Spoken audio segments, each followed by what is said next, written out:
I hope I am audible. Yes, sir. Yeah.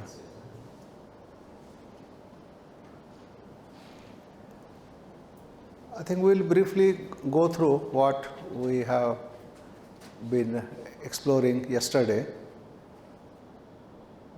and then move further on.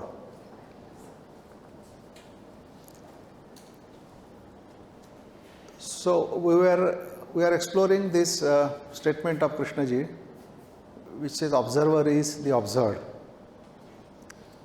and we were finding out where that statement is applicable and where it is not applicable. So at the physical level, when you are observing a tree is different or separate from you. You are the observer, tree is the observed. So these are two distinct entities. But when you are looking at yourself, when you are looking at your own reactions, then is the observer separate from the observed? So there, the observer is not separate from the observed. The observed is part of the observer. Then we also tried to find out how does one understand oneself. Because we have said that unless a human being understands himself, he will not be able to understand others. And without understanding, he will not be able to live peacefully and in harmony. So the understanding is essential. And the usual understanding at the physical level, in the field of knowledge, the human beings have mastered that skill, because all the technological development is the result of that. They understand physical phenomena in terms of knowledge. They gather knowledge, they do experiments, they do observations, they draw conclusions. From conclusions, they draw the implications, and like that, the knowledge base keeps on growing, and on the basis of that knowledge, they are able to invent, they are able to do things, and so the whole technological movement becomes possible. So that is the way we learn or we understand things. But the same thing when we apply to understand ourselves as to what we are psychologically, then we find that it doesn't seem to work. And we had taken an example where we said that if you are trying to understand, say, one of the psychological reactions, say anger, then gathering a lot of knowledge about anger and the reaction of anger doesn't bring freedom from anger. A person will get angry whenever there is a provocation. The knowledge will only or may only help him to manage when the anger arises. That means he will know, if I get angry, what I should do, and then avoid the unacceptable consequences due to acting out of anger. And so, but he will get angry. So there is no freedom from anger. And therefore, the usual kind of learning doesn't seem to be applicable there. And it cannot bring freedom. And if cannot bring freedom, then you cannot say that you have understood anger or a psychological reaction. Because understanding brings freedom. Say, when you understand the law of gravity, then you can be free of the effects of law of gravity, in the sense that you can use another law of the nature to get over the effect of the law of gravity, and therefore you can overcome the limitations which the gravitational force imposes. So which means that when you understand something, that understanding brings freedom. And here in the psychological realm, when you apply the same method of learning or understanding, you find that it doesn't work, it doesn't bring freedom. And therefore, the question whether there is a different kind of learning, whether there is a different kind of observation. One kind of learning, one kind of observation we know very well, we are very familiar, where we gather knowledge and use that knowledge to deal with that thing. But is there a different kind of observation or learning where you don't gather anything? And if you don't gather anything, then what kind of learning it is? So that we were going into, and we said that in order to understand ourselves what we psychologically are, this different kind of learning is very much essential. And there then we said that if learning is through observation, then the observation also has to be non-accumulative. So what does non-accumulative observation mean? It only means that to remain with the thing which you want to observe without doing anything about it. Just remaining. So remaining with means to be in contact with. So there is a complete contact with what you want to observe. And the contact is so complete that you are not separate or different from what you are observing. Because then only you can say that the contact is complete. When two things are just in contact with each other, then they are still separate. You can say that they are in contact, but they are still separate. But when there is complete merging, when there is absolutely no kind of separation, then there are no two things, there is only one thing. And that kind of observation, where there is no observer separate from the observed, because observer is one with the observed, so there the real nature of the observed gets revealed. And then whatever is the observed, that comes to its own natural end, because it lives its life and then comes to its natural end. Then we also we had gone into the nature of the observer. How does it arise? And when it arises, what are the consequences? So those, from that point, I think we will pick up now and move into that and see the whole mechanism, how the observer arises. Because I think that is very important to understand, so that we also understand what is observing without the observer.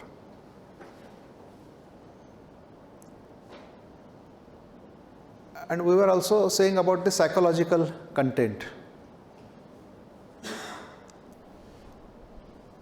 And we had said that there is a factual content or factual knowledge, and there is a psychological knowledge.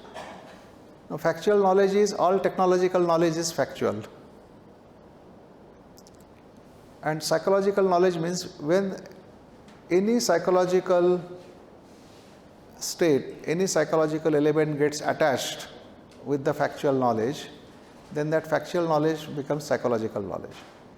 So any knowledge which can put you in a psychological state, any knowledge which can make you psychologically react, that knowledge we consider as psychological knowledge. And we have said that we had given an example. I mean, somebody has said something and you feel bad. Now, he had said something is a fact, it's a factual knowledge. But your feeling bad is a psychological state. And that psychological state getting associated with the fact of what he has said, then that becomes a psychological knowledge. Because whenever you will remember what he said, you will be back into that psychological state. You will start feeling bad. And therefore, we consider that as a psychological knowledge. Now, coming back to the self, how it arises. So, for that we have said that every living being, its first concern is to survive. Because without survival, nothing in life is possible. And so the first concern is the survival. And every living being has to learn to survive. If it doesn't learn, then he cannot survive. Life is not possible.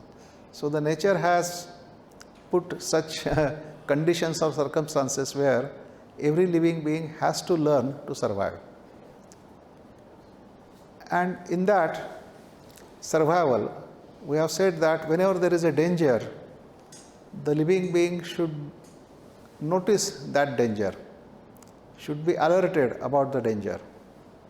And this is what a sensation or an emotion, it does that. Whenever there is a danger, there is a corresponding sensation or emotion which alerts that living being, and then it can take the appropriate action to protect itself.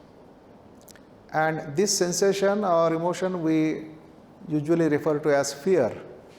When the fear arises, the organism becomes alert, feels that yes, there is a danger, and then it will look for the danger and try to get as much away from it as possible. So either it runs away, or if it is strong enough, it may decide to fight. So there is an interesting phrase which says the fear makes you either fight or take a flight. So either you fly away, run away, or you decide to face it and fight it out. So this is, and similarly all kinds of sensations and emotions, they arise even in animals as they arise in human beings. But animals do not have a sense of self. A dog, when it is afraid, doesn't say that I am afraid. There is no sense of I am afraid. There is just the sensation of fear. And that sensation of fear makes it act. And that's all. There is no sense of me or I in animals or even in plants. The flower doesn't have a sense that I am beautiful. It's just there. But the human beings, they have this sense of me. When the same reaction occurs, or if the same sensation or emotion arises in a human being, he will say that I am afraid. The animal doesn't say I am afraid, or doesn't have that sense that I am afraid now, or I am angry, or I am jealous.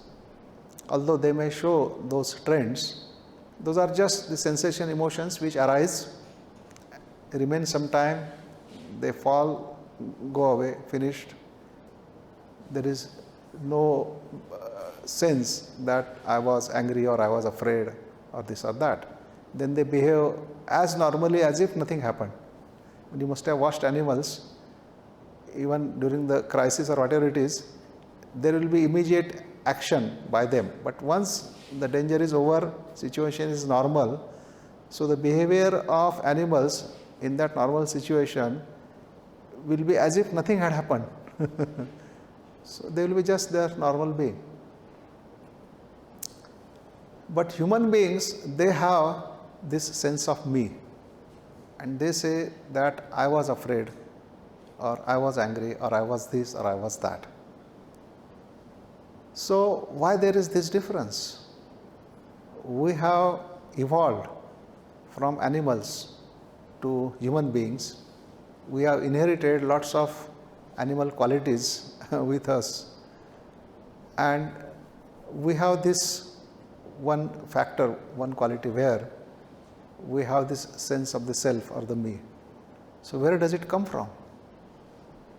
Now to find that out, we have to consider what is the difference between the animals and human beings, or plants and human beings. What we mean is the difference psychologically, difference in terms of the consciousness.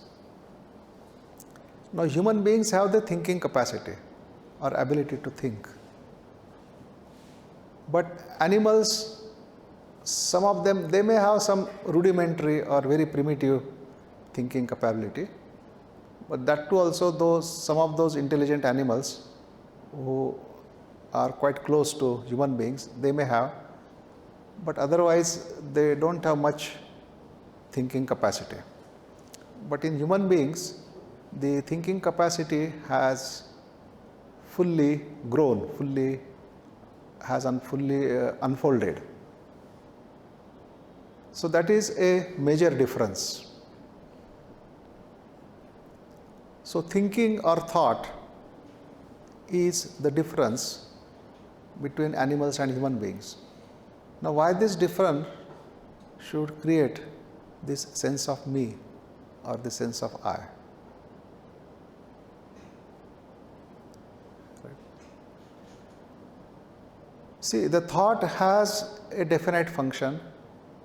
Thought has its own intelligence, which we call as the intellect. Thought has its own way of operating, which has to be logical and rational.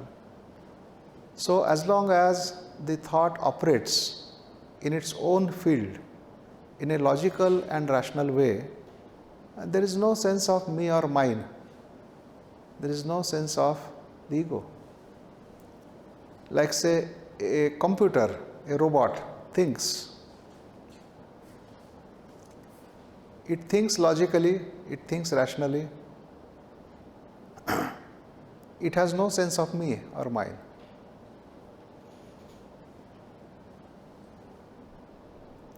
But human beings, they have this sense. How does this sense of me or mine arise? Now, if the human thought functions where it is valid, which is the field of technology, then there is no sense of me or mine. But the moment it enters the psychological realm, the realm of feelings, sensations, emotions, now in that realm, when the thought enters, then what happens? It's very interesting to watch this. See, the sensations, emotions, they arise in us. They arise, stay there for some time, then they subside. So if only that happens, there is no problem. Human beings, they have the emotional side of their existence. When we say that the body, mind and the heart, three together is what is a human being. And so emotional response is an essential aspect of human existence. Just as the intellect is the essential aspect, the body, the physical is also the essential aspect. So all the three essential aspects together, they make our human existence. So the sensations must arise, the emotions must arise, and as they arise, they remain for some time, then they fall or drop, and it's a very natural process. But when the thought enters in this realm and tries to do something about those sensations or emotions, then what happens? You see, the nature of thought is that the thought is an image. Even if you say thought is word, word is a symbol, symbol is again some kind of image. So thought functions through images. And when thought tries to function in the psychological realm, it is creating an image in the psychological realm. And that image combined with that sensation or feeling, right, makes the psychological reaction.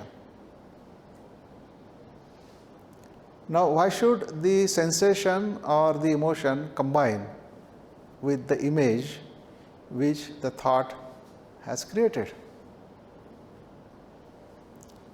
Now, if the sensation doesn't combine, say, it remains aloof, says, okay, image created by thought,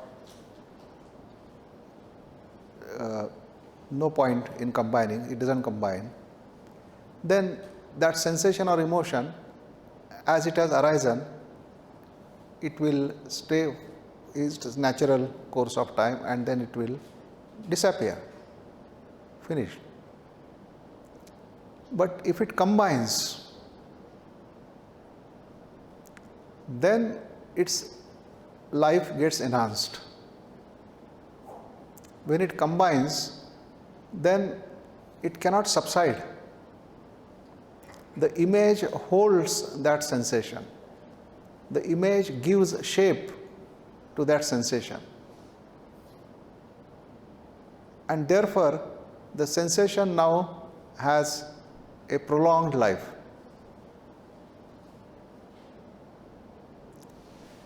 And image also gets the energy from that sensation. And therefore, such an image then becomes a driving force for action. So there is this mutual benefit in combining.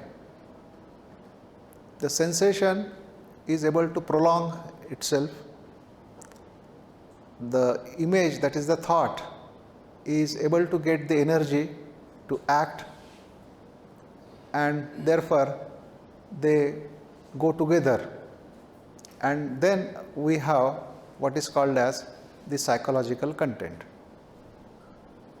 So that image combined with the sensation or emotion becomes a psychological image, gets stored in the brain as the psychological knowledge, and whenever that knowledge is recalled, that psychological sensation is also recalled, and then the person actually starts experiencing or re-experiencing that sensation or emotion.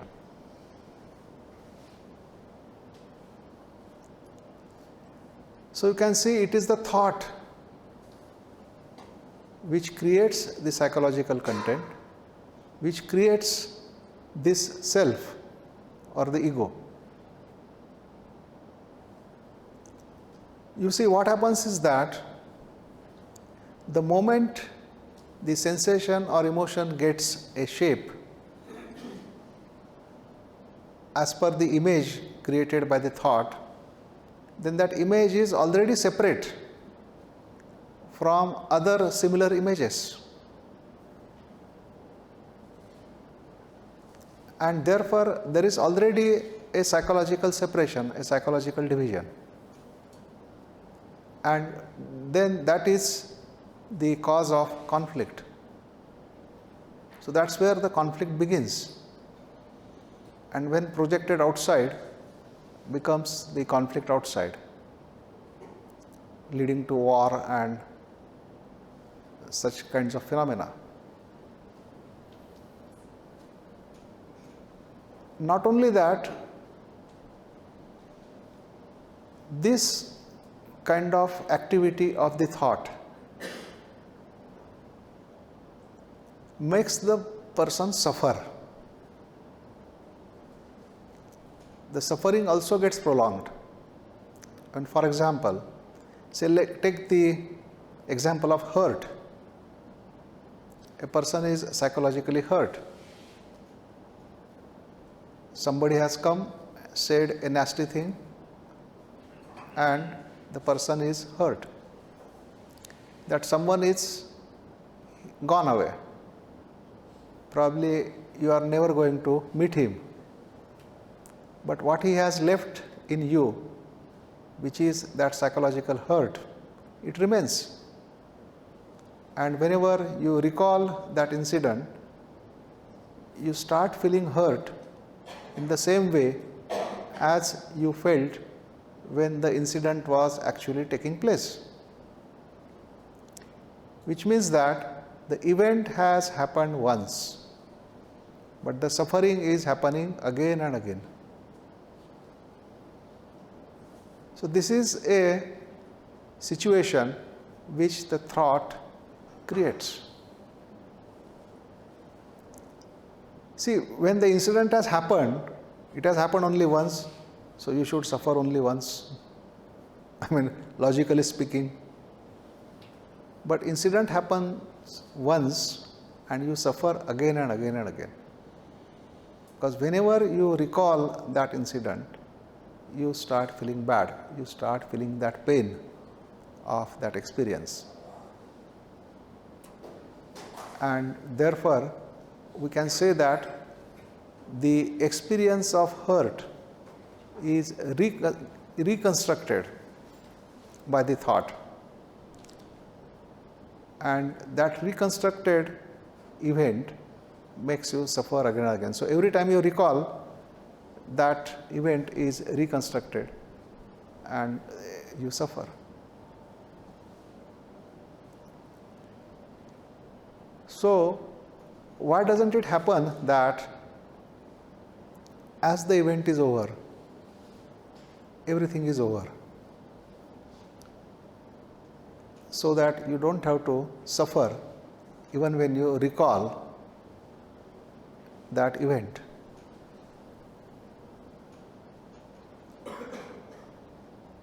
So, how does one face such a situation? I mean, how is it possible? Is it possible that as you live your daily life, whatever that is happening, to go through it, to experience it, and as you go through it, it is finished then and there only? No psychological memory is carried to re-experience that. So, a person who is suffering because of hurt for say 10-15 years of his life or the whole of his life, if he is able to end all that psychological memory right after the event is over, then he doesn't have to suffer for 10 years or that long period of time.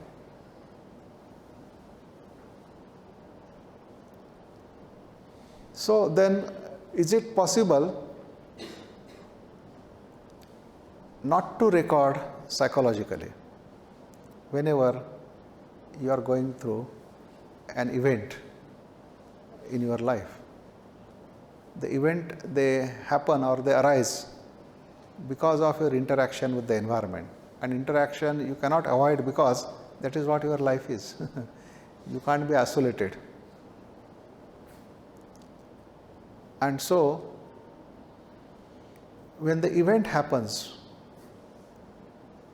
is it possible to go through that event, to face that event or incident in such a way that there is no psychological recording?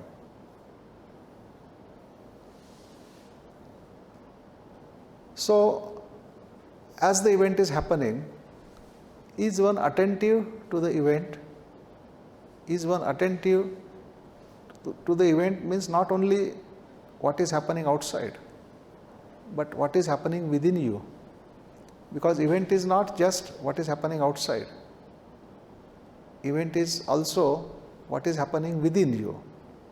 So, the happening within and the happening outside together make the experience, the event.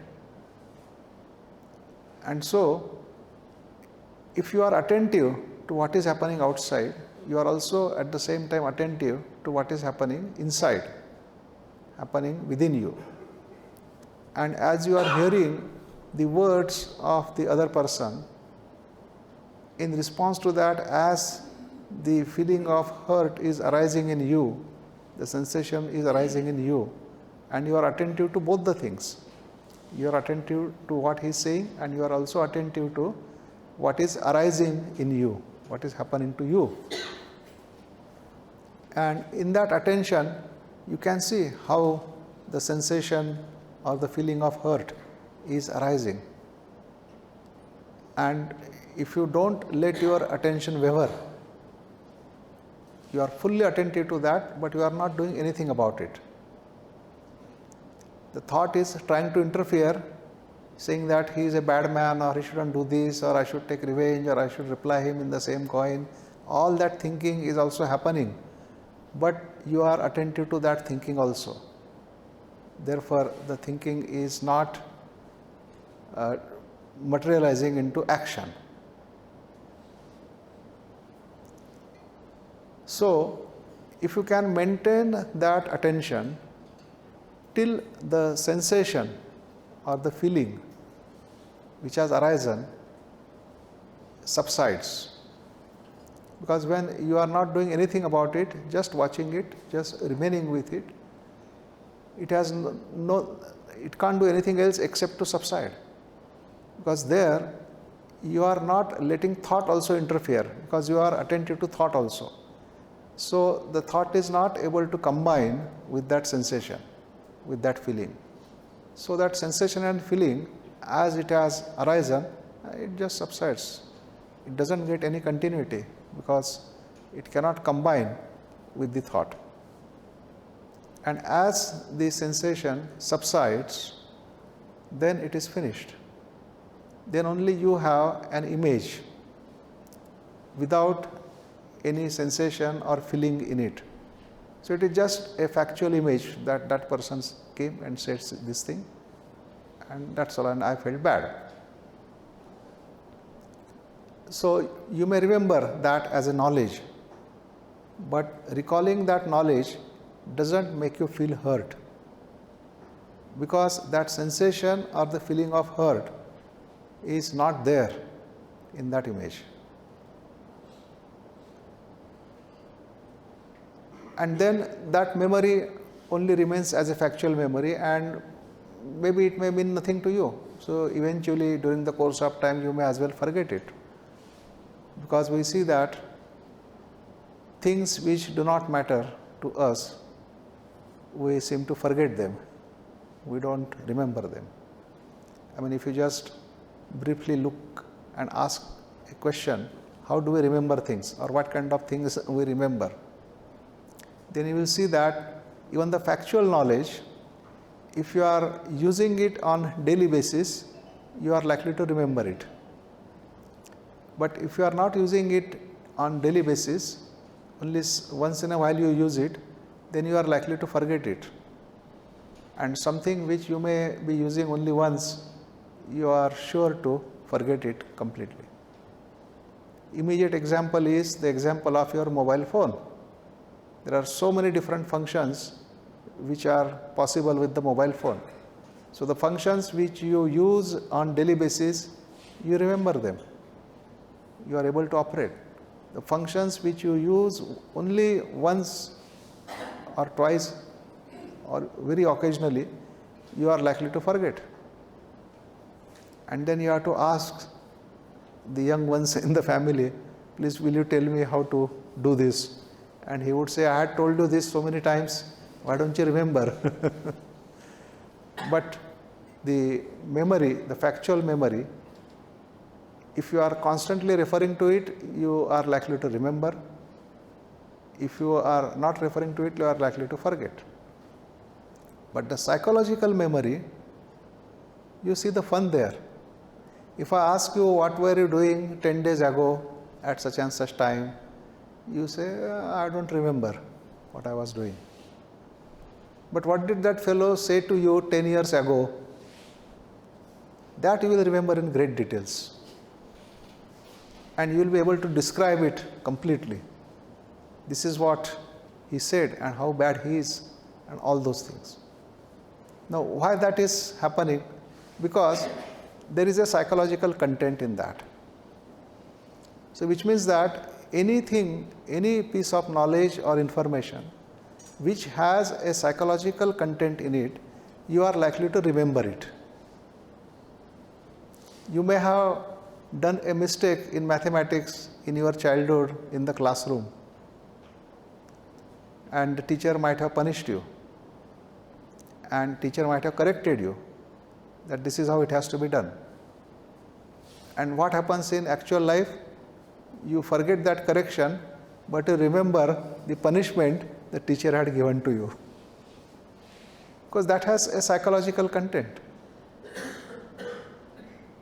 So anything that has a psychological content, you are likely to remember it even more vividly, and maybe you are likely to remember it the whole of life also, because some of the hurts are such that a human being carries them to the grave,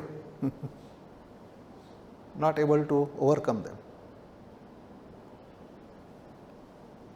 So, when there is no psychological content, because you have gone through the experience or through the event with your full attention, and therefore no psychological memory, then whatever factual memory you have, because it doesn't have any psychological content, you are likely to forget it eventually. And so when you meet, or if you happen to meet that person next time, there is no memory of the past event or anything, and you meet him afresh.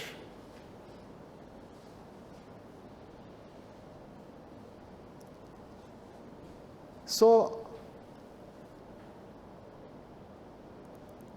it means that if we live our daily life attentively, then the psychological recording doesn't happen.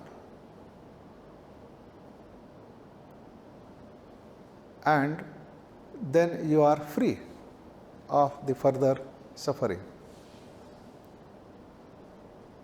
And you cannot be suddenly attentive, you see. You will say that when an event is happening, that time I will be attentive. And otherwise I am inattentive. Now that will not work. Because you see, even if when you watch your life and you ask yourself, at what times you are attentive, or when are you attentive? So you will find that anything which is important to you, anything which you feel it matters to you, then with respect to that you will be attentive. There is some important work, there is something important to be done, then immediately you will be attentive to that. But if there isn't anything important, just a routine or some casual kinds of things, then you are slack in your attention. Then you are not much attentive. you just somehow happen to do it. Now, if you look at your life, you will find that most of the time there are only casual things. Important things are only once in a while. So, which means that only once in a while you are fully attentive, and most of the time you are inattentive. Now, when you are inattentive most of the time, that is what your tendency becomes. So, your tendency is to be inattentive and not attentive. And when you have a tendency of inattention, then even at the time of crisis, you are likely to be inattentive, because that is what your tendency is. So, there maybe you will have to mobilize your resources and all these things and make a lot of effort to pay attention in order to overcome that crisis. But you may not be able to naturally attentive to that, because your natural tendency you have developed as the tendency of inattention. So, which means that everything that you do in your daily life, do you do it with your full attention? This is very important. Because you see, many times, and this happens particularly with the senior people, they keep something somewhere and they forget, and then they are looking for it. Oh, where did I keep my specs, or where did I keep my mobile, or where did I keep this, or where did I keep that? And then somebody has to find it out for them. If it's a mobile, they will give a ring and find out where it is and so on. But if it is a spectacle or any other object, then they have to really look for it. Now, why does this happen? It happens because of inattention. See, you may be casually keeping your spectacle somewhere. While keeping the spectacle there, you are not attentive. So, you are not likely to remember where you have kept it. And then when you need it, you are unable to recall where you have kept it. But if you keep it with attention fully, while keeping the spectacle, you are attentive to that action of keeping that spectacle there. You are attentive to that, then you will remember. But you are talking to someone, your attention is focused there, and in that you just remove your spectacle, just keep it somewhere, you are inattentive to that action, and then you are not likely to remember. You will forget. And this happens with many things. I have given you just the simple example, but it happens. And that also happens that when somebody is saying something to you and you are psychologically involved, then your attention goes naturally to that. And you remember, you create a memory of that. So, we are in two types of situations. In one situation, we very much want to remember, we are unable to remember. Another situation, we very much want to forget, we are unable to forget. And all our efforts to forget only strengthens the memory of that which you want to forget. So, then it amounts to you are remembering it in order to forget. So, you are constantly remembering it and saying to yourself, this is what I have to forget. So, a life of attention, probably there is no substitute for that. Now, what happens is that when you are constantly attentive, you are not the psychological component of the mind is not able to do much, in the sense that it can bring restrictions on your activity or what you feel or what you sense, and then paying attention can become a task. And when you have a tendency to be inattentive and you are trying to pay attention, then trying to pay attention is becoming a kind of forced action, because tendency is to be inattentive. And when you are trying to be attentive, right, you have to put your energy into that. And whenever there is such effort, then that effort does bring a kind of fatigue, a kind of tiredness. And then you may say, oh, how long I have to be attentive? Can I not be my natural being? And natural being is the inattentive being. So, is it that the attention always involves effort? Or can there be attention which doesn't involve any effort? If it always involves effort, then probably you may not like to go with it, or it may not be possible to be attentive all the time, because it will bring fatigue. It will make the head heavy, or you may have some headache and you may say, oh, nothing, it's enough of the attention. Let me be inattentive.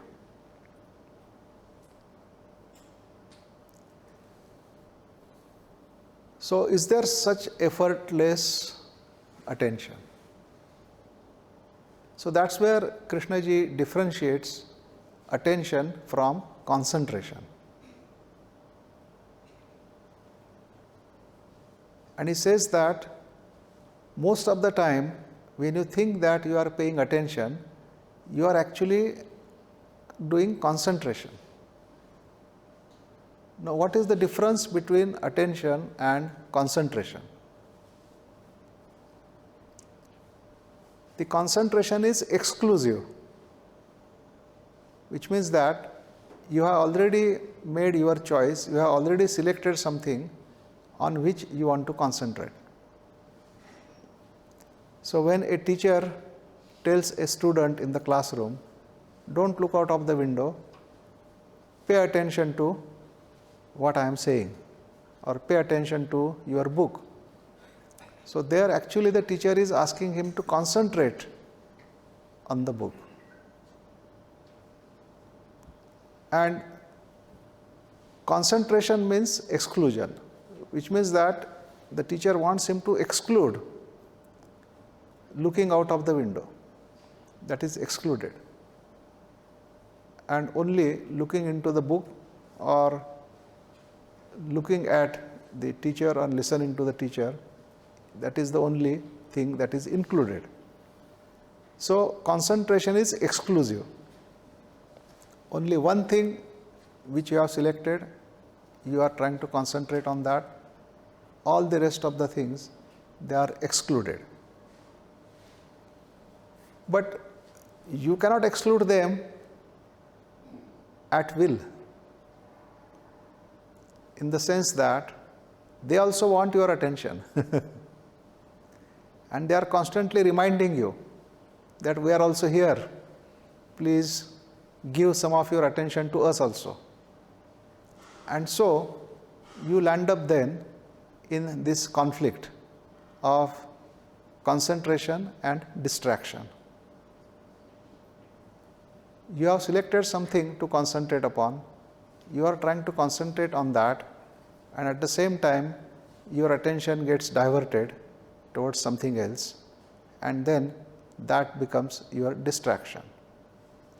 And so, when your attention is distracted and when you realize that, oh, you had decided to pay attention to this, then again you try to bring back your attention to what you were doing. And again it may waver, and so a conflict begins of attention and distraction. And I am sure most of us are quite familiar with this kind of situation. A student is studying, exam is nearing. He is trying to focus his attention on the book. The eyes are moving over the text. Nothing is received in the head. The mind is busy with some other thoughts. And even after reading a page, then the student realizes that he was not attentive. So he doesn't know what he has gone through or what he has read. He was thinking of something else. So again he has to bring back his attention to the book and again read the whole thing.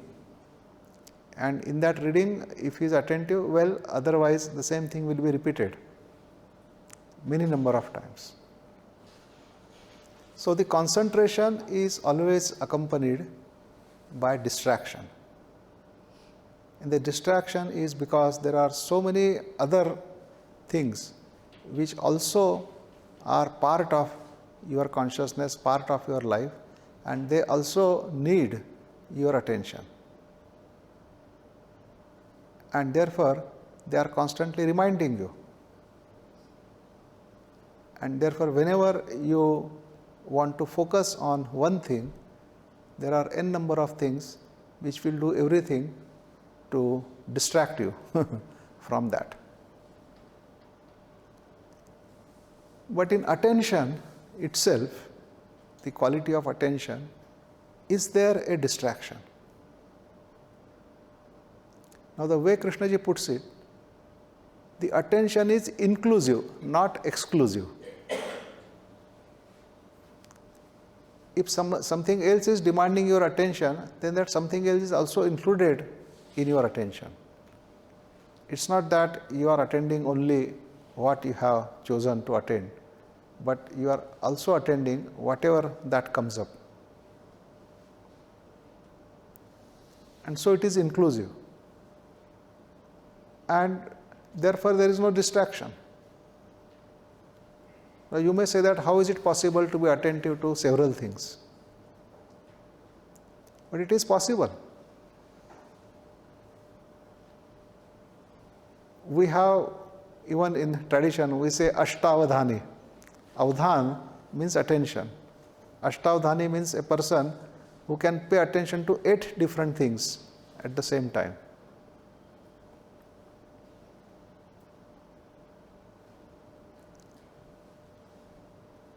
And that is possible. So the state of attention doesn't exclude things. Whatever that comes up is paid attention to. And then there may be a whatever corresponding action that needs to be taken with respect to that, it can be taken. And if it cannot be taken at that time, then it can be made to wait. And that ability also one has to learn in one's life. That means your own psychological content wanting your attention, and you can hold it and say to it that not now, later, and then it stops bothering you. And it is possible to learn this ability. Again, giving you an example, a teacher had been to the principal scolded the teacher for not teaching properly, complaints against him.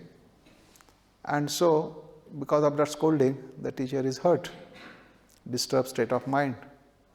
With that disturbed state of mind, he comes to the classroom, he has to take a class, he has to teach, but that disturbed state of mind, he is not able to pay attention or focus on his teaching. Constantly, what the principal said is going on in his head, he is drawing all his attention there, and he is not able to carry out his teaching function.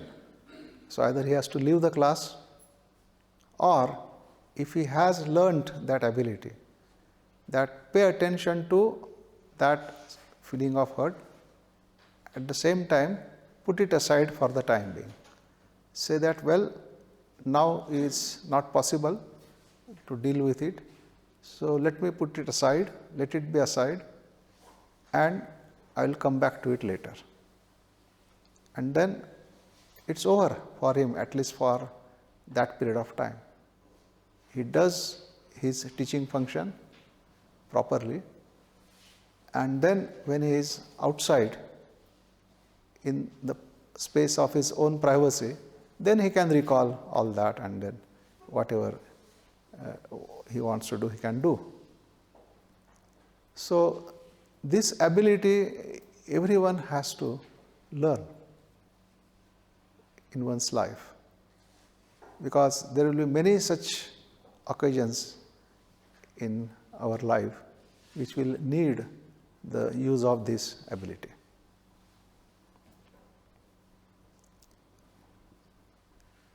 So, we were saying yesterday that the reaction of anger, in that reaction itself is the observer. But it's not visible as separate from the reaction. And we said that only when the secondary reaction arises, that secondary reaction indicates the existence of the observer.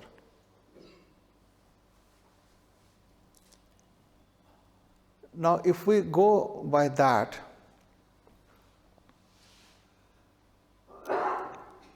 then if that kind of reaction arises in animals, then there also the observer should be there. But we have said that animals have no sense of me or mine. They have no sense that I am angry or I am not angry or I am afraid. No such sense. So there is only this psychological response, only this emotional or sensational response. So the sensational or emotional response by itself is not the psychological reaction, is not the psychological content.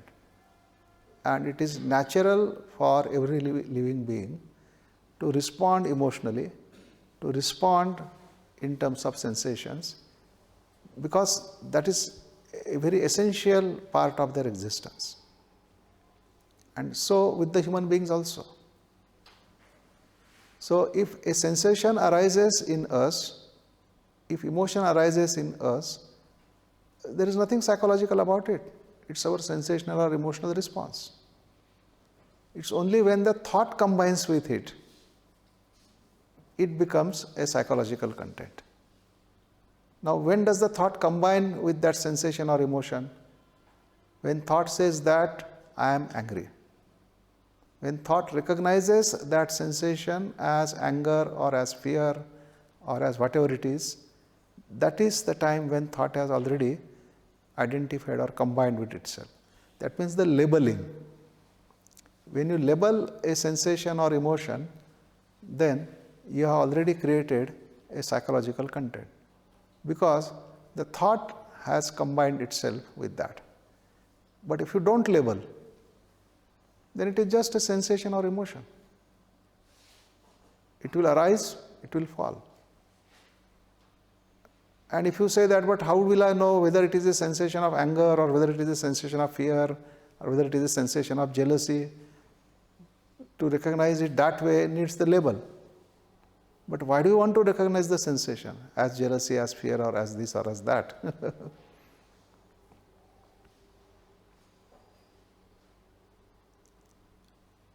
Because you want to do something about that sensation, therefore you want to recognize it so that you are able to do something about it. And that's where the doer is caught. If he just lets the sensation or emotion arise and fall, then it is not caught. Then there is no self.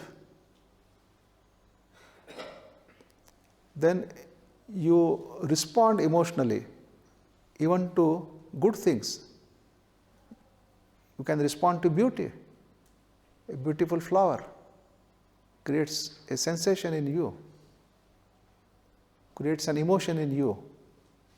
The very beauty makes you overwhelmed. Like say, Krishnaji many times gives the example. You are looking at a very beautiful landscape. The very beauty and the grandeur of all that scenery makes you silent, makes you thoughtless, creates an emotion, a sensation in you. And you just remain with that sensation. But the moment you label it, then you want to repeat it. Then you will say that, oh, how beautiful. Then you may recall some another scenery from your memory and may end up in comparing. And you may say that, oh, that sunset was better than this, and so on. Then the whole sense of beauty is lost.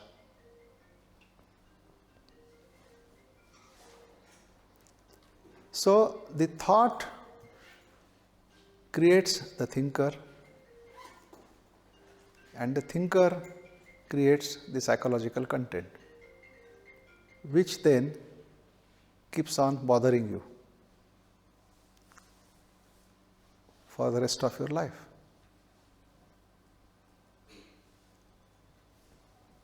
Now there is also another phenomenon where the thought itself creates the sensation also.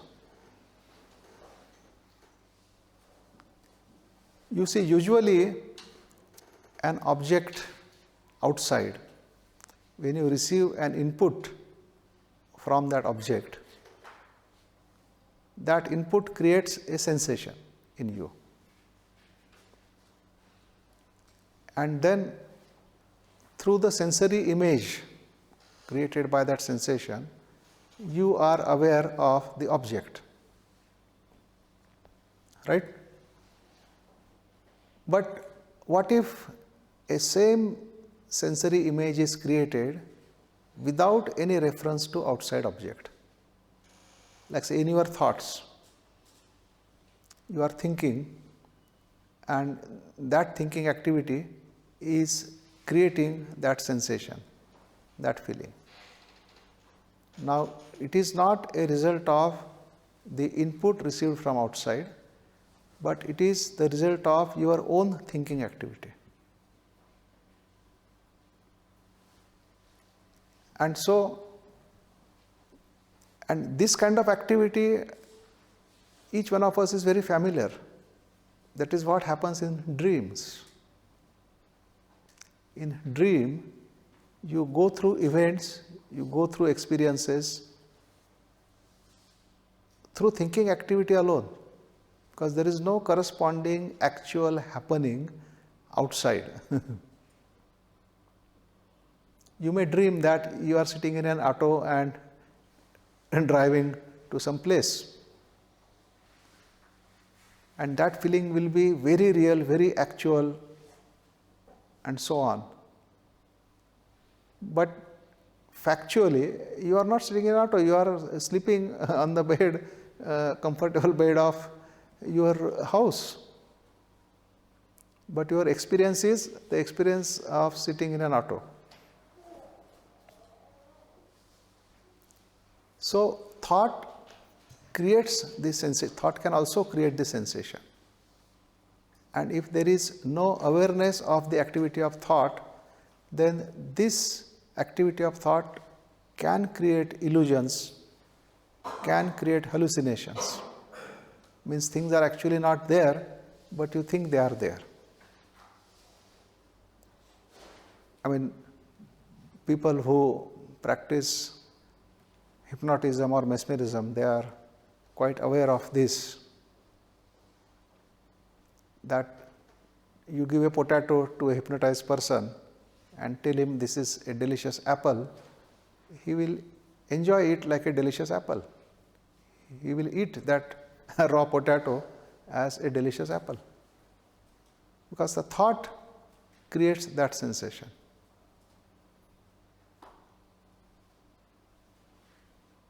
And so you can see how important it is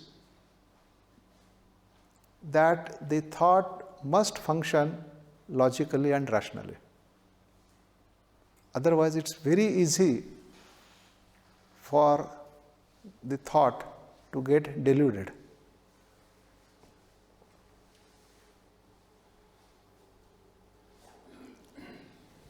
And through beliefs, through dogmas also, the thought creates the sensations. And then, in order not to have those sensations, then you may end up in doing things which actually don't appear logical to you.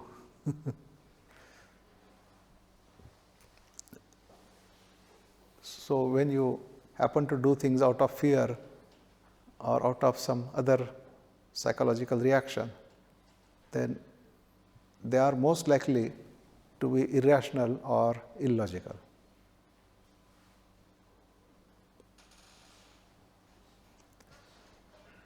So observer is the observed.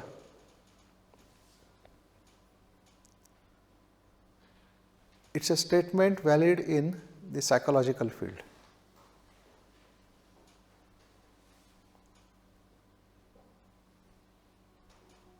But is it valid in the physical field also? And are there any deeper implications of this observer is observed? That means as we move to different dimensions, is there also a validity of this statement, or is it valid only in the realm of thought, or only in the realm of consciousness? And then, what could be the daily applications of this statement? We say that if you realize the truth of this statement, then it will have its own effect. But do you have to wait till you realize the truth of this statement and then your life will change? Or whether there is another approach to this? So that we will go into or explore in our next session after the break. But now we have some time for questions. So you can ask questions. Any question you can ask. Yes, sir. Please. When the child is born, Yeah. they are all born with basic instincts. Yes. Okay. Yes. So the instincts shape their thoughts when they come out. Okay. The child, when it is born, it cries out. It Yes. cries out because of fear. Yes. Because it was so long, cozy in the mother's womb. Yeah. When it comes out, Yeah. there is nobody to Yeah. do anything. So it is absolutely didn't know what to do. Yeah. The only thing that it can do is Yeah. cry. Yeah. Okay. Yeah. And from that day onwards, the thought is shaped. I mean, the instincts shape the thoughts. And Yeah. how do we react to that? It is basic instinct. Yes. The thoughts always come into it, whether you like it or not. Yeah. Yeah. How do we, maneuver it or come out of it? No, I mean, are you asking how the child is to come out of it, or when you say how we? All the human beings are, from day one, it is. No, but question has to be clear, sir. Let me ask you, you have described the state of a child.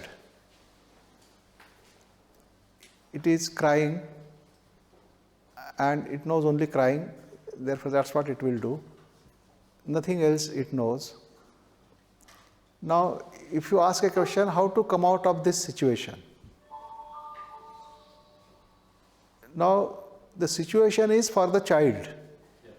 Is the child asking that question, how am I to come out of this situation? Child. The situation is not for the parent, because parent is not crying. Now, is the parent asking that question, how am I to come out of this situation? No. So then this question becomes hypothetical. Who is asking that question? Who wants to come out of that situation? No, what I am trying to say Yes. is from day one, Yes. all human beings are shaped by the instincts, by the thoughts, Yes. by the Yes. unconscious, Yeah, that's by right. the Yes. Yes. parents or the relatives, Yes. so on, so forth. Yeah, that's right. So it is imbibed in our mind. Yes. How do Yeah, so how do we overcome that, or how do we come out of that? I think now you have put the question rightly. Yes. His question is that we human beings, right from birth, are conditioned. The conditioning may be in the form of instincts initially, but later on, as the child grows and interacts with the environment, which is his parents, family members, right, he starts getting further conditioned. And when it goes to the school, whatever way he is being educated, that further conditions him. Coming out of the school, starts living his life, then all the experiences of life further condition him. So this process of getting conditioned, which starts right from the birth till the person ends up in the graveyard, this process of conditioning continues. It's constantly there. Now, the child, when it is born, is it conditioned or unconditioned?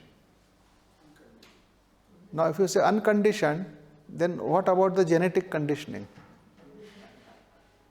The child has inherited all the genetic tendencies of the family. And therefore, the child is not an unconditioned entity. It is born as a conditioned entity. At least the genetic conditioning is accepted now, everybody. But there is also a psychological conditioning. Now, the psychological conditioning is because the human consciousness, the totality of human consciousness and the individual consciousness. Now, the individual consciousness is part of the totality of human consciousness. It is not separate, isolated, but it is part of that. When it is part of that, which means that whatever is there in the individual consciousness, the same content, but on a much larger scale, is in the totality of human consciousness. The same content, the fear, the jealousy, the hatred, the joys, the pleasures, the pain, the suffering, sense of insecurity, everything, whatever you find in your individual consciousness, the same is the content of the consciousness of the humanity as a whole, only at a much larger scale, much bigger volume. So, a child newly born, its consciousness is also part of the totality of human consciousness. It's not born outside that human consciousness. It is very much born within that totality of human consciousness. And therefore, all the content of that totality of human consciousness, the child is also sharing. So, even psychologically, the child is not unconditioned. A child is born as a conditioned human being, both genetically, which is physically, and psychologically also. But as the child interacts with the environment, then corresponding to that environment, the corresponding psychological content will start manifesting. It will find expression. Yes, and will find expression. And then the child may show tendencies according to that. So using those memories, the child will Yes, yes, yes. And then through that, the child will build up so-called its own individual consciousness. And he finds existence in the continuation of that. Yes, that's right. And he will say, this is my life. And by living his life, he is also contributing to the totality of human consciousness. Because whatever psychological content he builds up in him or within him, that psychological content becomes the part of the totality of human consciousness. So that is his contribution to that. So if he has lived a life of fear, if he has lived a life of sorrow, if he has lived a life of conflict. That is what is his contribution to the totality of human consciousness. And that is what every newly born child is going to inherit psychologically.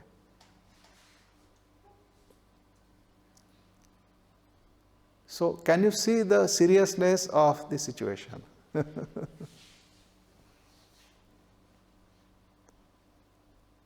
So, you cannot say that my individual consciousness is completely my affair and I am free to do this or that or live this way or that way. You can't say that, because whatever you do, you are creating consequences for not only yourself but for other human beings also, for your own children also.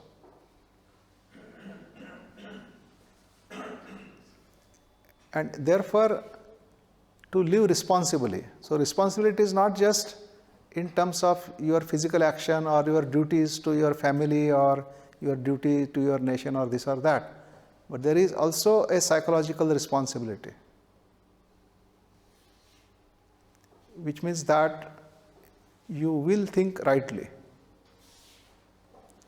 You will see to it that you do not contribute such kinds of things to human consciousness, which means that you will have to pay attention to yourself and find out why all these psychological reactions arising, whether all this can be stopped,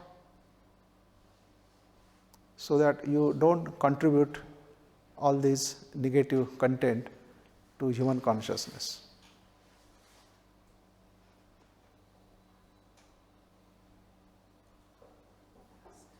Yeah, Pawan? Yeah. The question is thought is entirely corrupted, or something of it is sacred? Because you see, things made of thought are like thought created this microphone, this chair, this thing. It also created atom bombs, many wars. Yeah. And another thing, thought also created a thinker. Yes. So, whatever the thought created, these chair are different from the thought. Objectively, they are real and different, useful and harmful also. Right. So, can we keep these useful things and stop these harmful things? One part of the question. And another thing, thought created this thinker. So, it is not, is it a illusory thing or is it really there? Yeah. Because both are created by thought only. Yeah, that's right. That's right.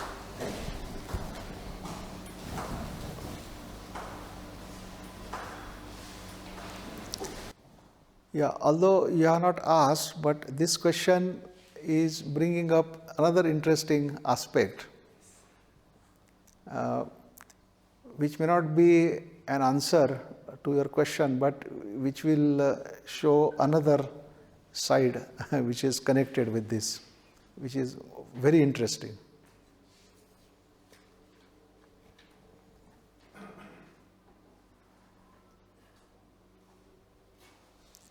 Yeah, first of all, we said that Krishnaji says that thought is a material process. Thought is matter. And so whatever thought has produced is also matter, is material process. And there is nothing sacred about the matter. There is nothing sacred about the material. So if thought has built temple, then that temple is not sacred. If thought, whatever thought has built, if thought itself is not sacred, then any creation of thought is also not sacred. And if you say that thought is sacred, then whatever thought does also must be sacred. So all the atom bombs and all those things, all the wars, all the killing, all that becomes sacred then, which has come out of thought. And therefore, the creation of thought is just a material creation. There is nothing sacred about it. Right? So if a temple is built just as a building, there is nothing sacred about it. We have so many beautiful temples, but you don't have that feel, that sense of sanctity when you enter those temples. Because it is just a structure. But when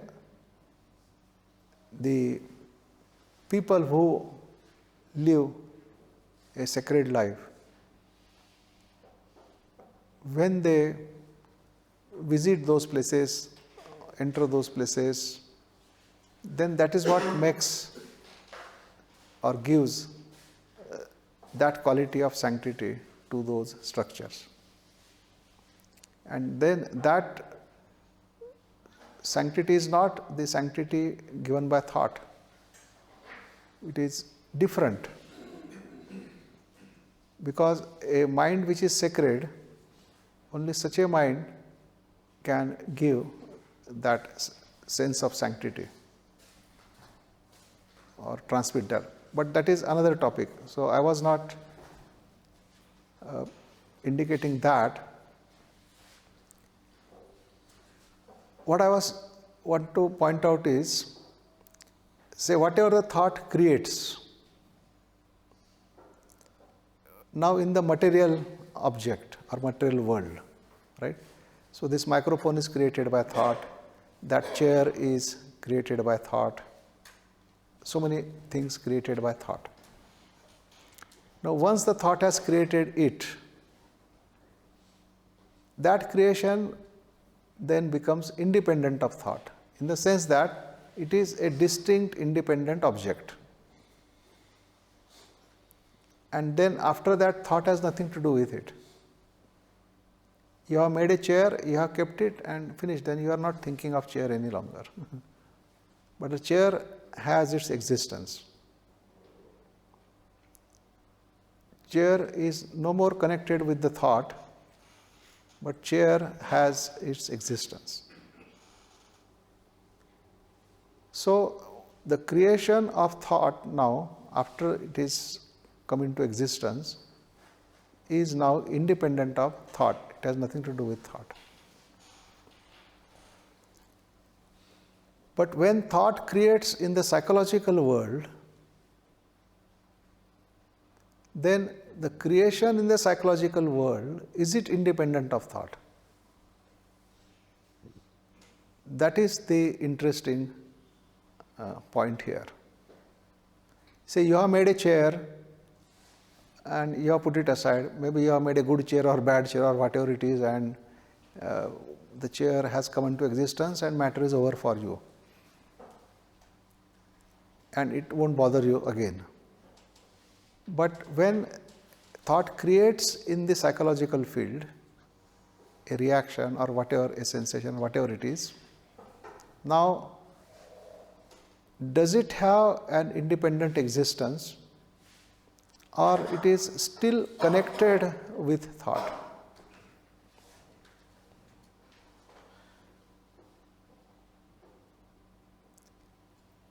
So what we can say is that it has the independent existence, in the sense that once thought has created it, it can't do much about it.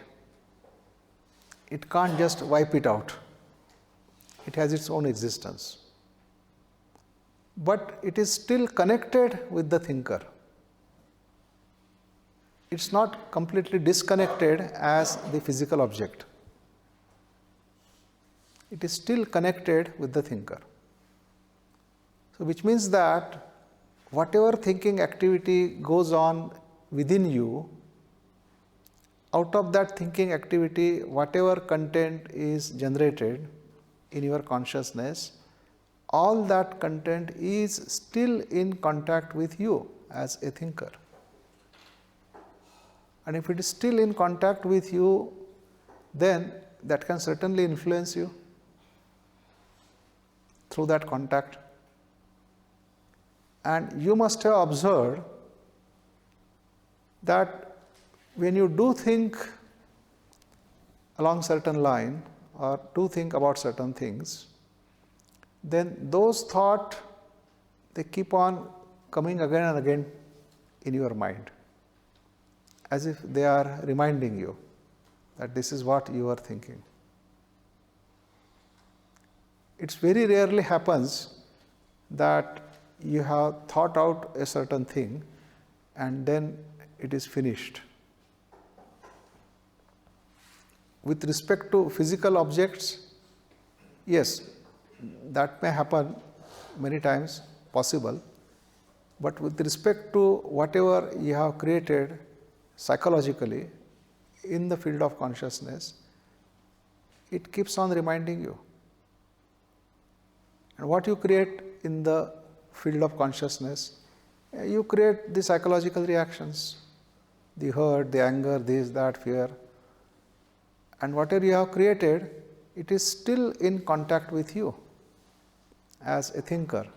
And therefore, it keeps reminding you of itself. And then the interesting phenomenon that happens is that by remaining in contact with you and urging you to go through it, to take hold of it, think about it, do something about it, by that activity, whatever you have created gets further strengthened. It gathers more strength, and therefore then it becomes more durable. It lasts longer. And you must have seen that if an incident happens, and in that incident you are in a psychological state, then as you brood over that psychological state, you find that that psychological state gets further consolidated, becomes stronger and stronger, and then it becomes almost impossible to forget it.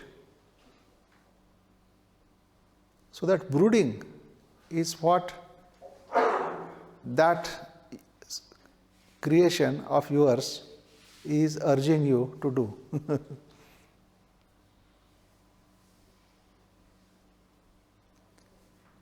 And in that sense, we say that a psychological reaction is also a living thing. It's not a dead, inanimate thing, but it's a living thing. That's why a reaction can grow, a reaction can flower, a reaction can wither. All this is valid only for a living thing. An inanimate thing, these things are not valid. You cannot say that this chair will grow, flower and wither. It will be absurd to talk about a chair or a microphone like that. The microphone will be always a microphone, a chair will be always a chair. It's not living, it's inanimate. But when you talk about a psychological reaction growing, unfolding, flowering, and then withering, coming to its natural end, now this process is valid only for living entities. And therefore, a psychological reaction is a living thing. And when it is a living thing, every living thing wants to survive as much as possible, because survival is its first concern. And the longer it is able to survive, the longer it will try to lengthen its life. And so, a psychological reaction which you have given birth to, which is still in your contact, so that reaction will try to lengthen its life. And it can do by drawing energy from you. And it will draw energy from you by making you constantly brood over it, think about it, and the repeated thinking will further strengthen it, consolidate it. And so, you are not, the thing is not finished with you when you are reacted psychologically, but it continues. So, this was the aspect which I wanted to point out. So, I think it's time for a break, and we'll gather again after half an hour.